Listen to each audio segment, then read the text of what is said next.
r/NoSleep. Posted by u/CIAHerpes. I live alone in Alaska. The twisted man has been peeking in through my windows. A few years ago, I decided I needed a major life change.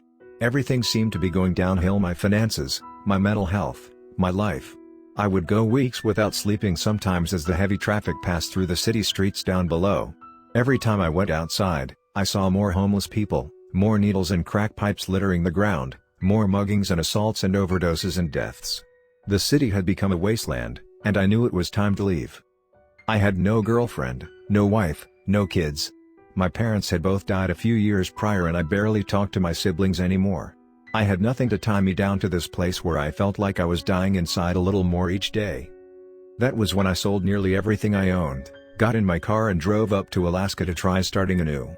I bought a small cabin and a plot of land in the middle of its majestic mountains and dark, enchanting forests. In the winter, the northern lights would shine through like the eyes of God, sending out divine trails of light that danced through the sky in cosmic waves. And while the move did help give me some peace of mind, in the end, the source of all my problems had ultimately followed me thousands of miles into this endless wilderness. It would take me a long time to realize the cause of all this misery was myself. Because, as a wise man once said, wherever I go, there I am.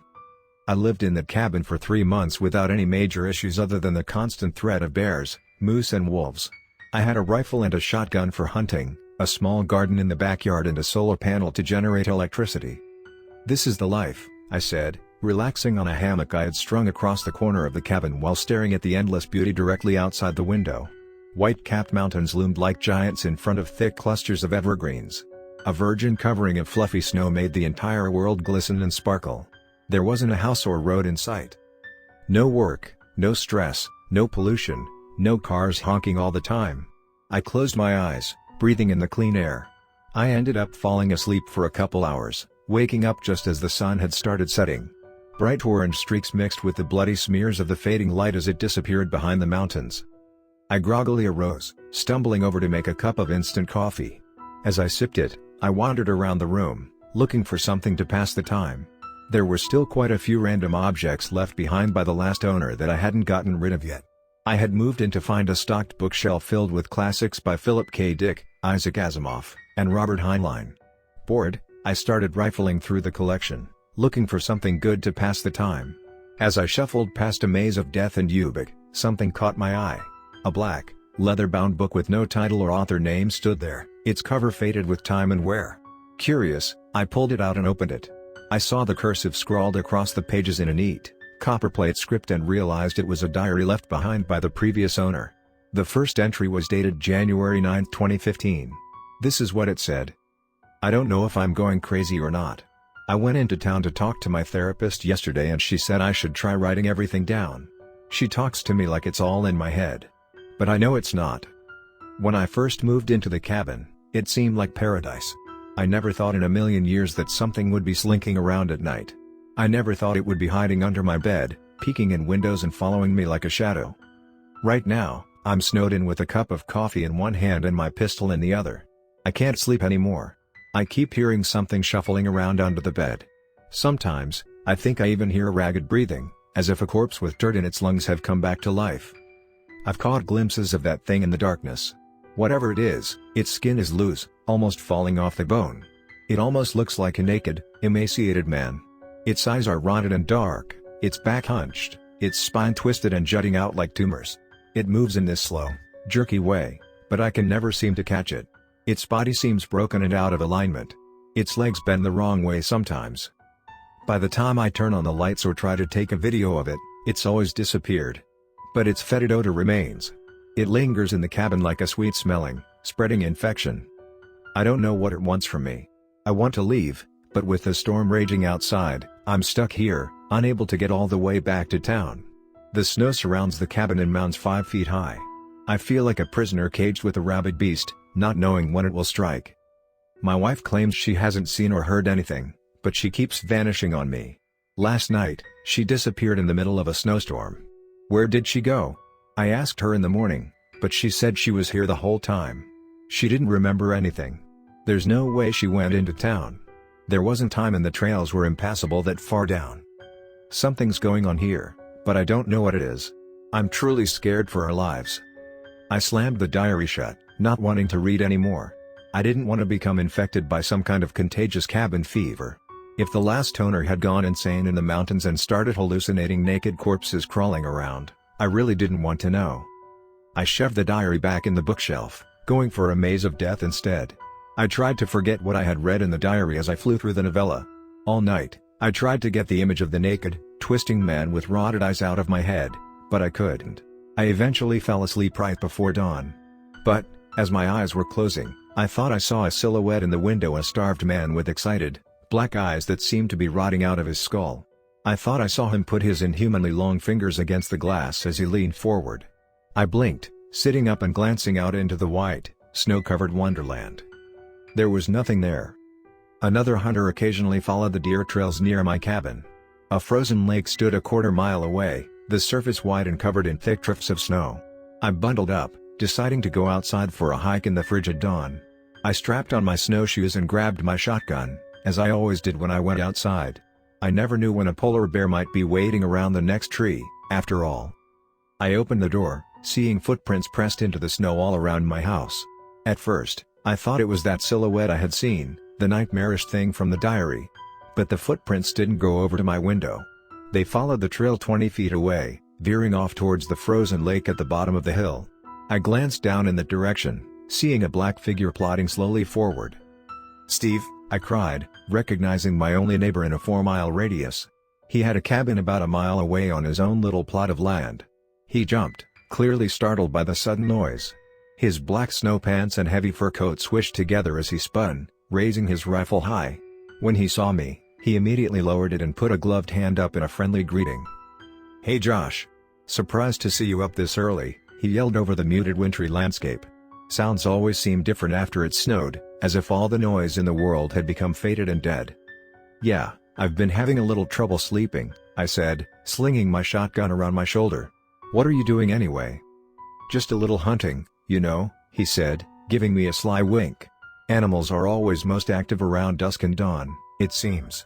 That's when I always have the best luck, anyway." He stepped close to me, staring me in the eyes. "You do look like shit. Those bags under your eyes are big enough to carry groceries in." "Yeah, trust me, I know. Hey, this might sound a little weird, but did you know the previous owner of this cabin?" I asked. Steve's wrinkled, old face fell into a scowl. His expression immediately became guarded and distant. Sure, we met," he exclaimed bluntly. He seemed to be searching my face for something, but I didn't know what. His reaction left me feeling off balance and nervous. "Is he still around?" I said. Steve's scowl deepened. "Buddy, I don't know what this is about, but he's dead. He's been dead. He died in that cabin, actually." He pointed a finger at my home accusingly. With those words, my heart seemed to drop into my stomach. Waves of dread flowed through my body like water. How? How did he die? Like a heart attack or something?" I asked. Steve's gaze turned downwards. He didn't meet my eyes. "Do you know that Alaska has the highest missing persons rate in the entire United States? It's not even close. In fact, for the population size, we have far more people who go missing and never get found than anywhere else. They even have a name for it, the Alaska Triangle," Steve said. "And we're square in the middle of it." I stared blankly at him, wondering where he was going with this. It seemed like a way to avoid answering my question. "No, I didn't know that," I responded. Steve nodded, raising his head again. He heaved a deep sigh. "Look, the thing with the last owner and his wife. It's somewhat disturbing. If you really want to know, I'll tell you, but it's certainly not going to help your peace of mind. And it definitely isn't going to help you get some sleep." "I want to know," I insisted instantly. The wind started to whip past us. Flakes of ice and snow flew sideways in the sudden currents. "Let's go back to your cabin then," Steve said, pulling his heavy fur-lined hood off and shaking out his long, black hair behind him. "I could use a bit of whiskey to warm up." We sat down with a bottle of Johnny Walker and 2 shot glasses. I wasn't much of a drinker, but Steve certainly was. He chugged 3 shots in the span of a minute. I sipped at mine, drinking half and putting it back down on the coffee table with a thunk. Steve grunted, hissing through his open mouth for a moment. "Uck, that's the good stuff," he said, slamming his chest as the burning liquor worked its way down. Steve looked up at me with a new sparkle in his eyes. "Huh?" So you want to know about what happened to Will Lenning? Well, I'll tell you that no one really knows the whole story. I used to see him occasionally, come down and have a drink and talk. We all know each other around here, obviously. I nodded, motioning him on. He seemed like a normal, upstanding guy. He kinda reminded me of you, actually. A young guy trying to escape the hustle and bustle of the city life, the cancer of the American dream. Well, he was here for maybe a couple months, I don't know. Everything seemed fine. We used to go skeet shooting occasionally, have a beer, you know. We'd get together with a couple other hunters who live closer to town and sometimes play some poker. I never saw anything odd about Will. I never could have predicted what happened to him. He heaved a long sigh at this, looking out the window at the sharp mountains with an expression of nostalgia. Well, what happened to him? I asked, encouraging him to go on. He started talking about seeing someone peering in through his window at night. He talked about hearing sounds from under his bed while he was laying there in the dark, sounds like diseased breathing and shuffling. He started keeping all the lights on in his cabin 24 hours a day. Steve leaned close to me. A glimmer of fear rippled across his pale, wrinkled face. He started to lose his mind. Started digging holes all over the place, looking for something. Even in the middle of snowstorms, I would occasionally see him outside, digging. It seemed like he never slept anymore. It was classic cabin fever if I ever saw it. It was only a few weeks later that I came over here, concerned. I hadn't heard from him in a few days, which was fairly unusual. I found the door hanging wide open. Propped up in a chair in the exact spot where you now sit, Will lay with a blast hole showing clear through his skull, a shotgun laying at his feet. And next to him, I found a blood-stained diary open to the middle page. The last entry was stained with blood spatter, but still visible. I remember leaning down and reading it. It was only a few sentences long. I glanced over at the bookshelf with the same diary, saying nothing. It said something like, "I see now what's going on. The twisted man is leading me to the truth. Today, I will finally find it." And that was his suicide note? I asked, my heart hammering in my chest. He nodded. Yeah. I went into town and got some rangers to come check it out. Eventually, they got cops and CSI there. They took all the stuff as evidence, including the diary, he said. Good riddance, I say. Reading something like that is never beneficial. Sometimes delusions spread like a virus, you know what I mean? I did, but I said nothing. I glanced back at the diary, its black leather cover gleaming like a crouching snake. And I wondered if the police took the diary as evidence, how did it get back here? You said he had a wife living here with him, too? I asked. Yeah. She went missing around the same time, he said. Pretty bizarre. The cops thought maybe she just moved away, but... He shook his head grimly. As far as I know, she was never seen again. It was like she had evaporated into thin air. After Steve left, I walked stiffly over to the bookshelf, taking down the diary. I flipped open through the pages. In the middle, I found the last entry. Spatters of old, darkened blood were scattered over the page like raindrops. I found the suicide note and read the date. January 27, 2015, it read. Will Lenning had not lived long after he started seeing the twisted man. I wondered if my fate would be the same. The sun had started to set outside as I sat with the diary at the small circular kitchen table, eating some stewed venison and rice as I read through the entries. At the end, Will Lenning said the twisted man had been trying to guide him somewhere, that, in fact, the twisted man had been trying to protect him from some great evil, rather than being the source of it. I scoffed, feeling a flash of anger at his stupidity. His naivety obviously led to his death. But then a flash of insight struck me like lightning. What if I was committing the same kind of stupidity? Perhaps I should just grab my gun and valuables and leave. I could take off on the snowmobile and be in town within a couple hours. But, in my heart, I knew I would not. Something about the mystery of all this beckoned me to stay. Like a siren leading sailors to destruction, my curiosity called out to me, and I knew I would not be leaving that night. I needed answers. And, sadly, I would find them. I had fallen asleep with an empty bottle of beer in my hand. I sat in front of the TV, which only got satellite reception. There were, of course, no cable or phone lines threading their way through the forest. All of my power came from stored solar energy. Since I rarely watched TV and really only used it to cook or heat up water for bathing, the energy produced was sufficient even in winter. Tonight, though, I needed its sound, its mindless flashing of light and colors and canned laughter. It seemed to drive away the creeping, suffocating presence like a candle. I woke suddenly. The TV flashed with static. The repetitive hissing of the white noise spit from the speakers like thousands of snakes. I glanced up at the clock. 3:33 a.m. I looked around the dark cabin, confused for a long moment. I didn't understand what had woken me so abruptly. The satellite had never gone out before, either, even with the howling winds and freezing hail of the Alaskan winter. The TV started flickering as if the static were rising upwards. Black lines traced their way horizontally across the screen. The hissing deepened into a gurgle, and for a second, I thought I heard faint words behind the white noise. I thought I heard breathing, slow and diseased, like the death gasp of a drowning man. A black line rose across the TV and an image came into view. The cabin was suddenly plunged into silence, except for the shrieking, wintry wind outside. I leaned close to the screen, confused at what I was looking at. It looked like a live camera feed of a room. As I took in the details, I realized it was my cabin. I saw myself in the chair, leaning close to the screen.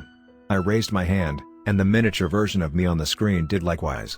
Ice water seemed to drip down my spine as waves of dread coursed through my body. "What the fuck is this?" I whispered, looking back to where the camera should be. It was just a coarse wooden ceiling in that corner. I turned back to the screen and nearly screamed. The TV showed a pale, naked man crouching directly behind my chair now. With jerky movements, he rose, his broken spine twisting and shivering. A hissing voice rang out from the speakers. It spoke as if it had dirt and writhing maggots in its throat. "He is a killer. The shadow of death," it gurgled. "Many have fallen. Many lie buried across this forest. You'll be next. He is watching you." Long, broken fingers with blackened nails reached out to touch my shoulders. I jumped out of the chair, stumbling back as I spun around in terror.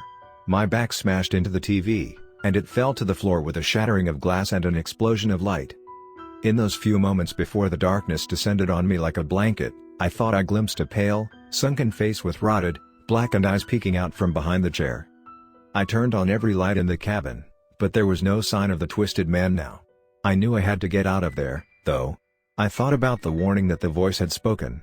If the creature wanted to attack me, then why hadn't it just killed me while I was sleeping? None of it made sense. Who was watching me? The twisted man? And if he was, why warn me? Perhaps it was psychological warfare, I thought to myself. Perhaps the twisted man simply liked to play with his food before he ate it. Thoughts raced through my head at 1,000 miles an hour as I threw on snow pants and a couple heavy sweaters and coats. I covered up my entire body as much as I could to try to prevent frostbite. I had made up my mind to flee. There was no snowstorm tonight, though the entire landscape was blanketed in it, and I knew the wind chill would be like an ice blade whipping against my skin.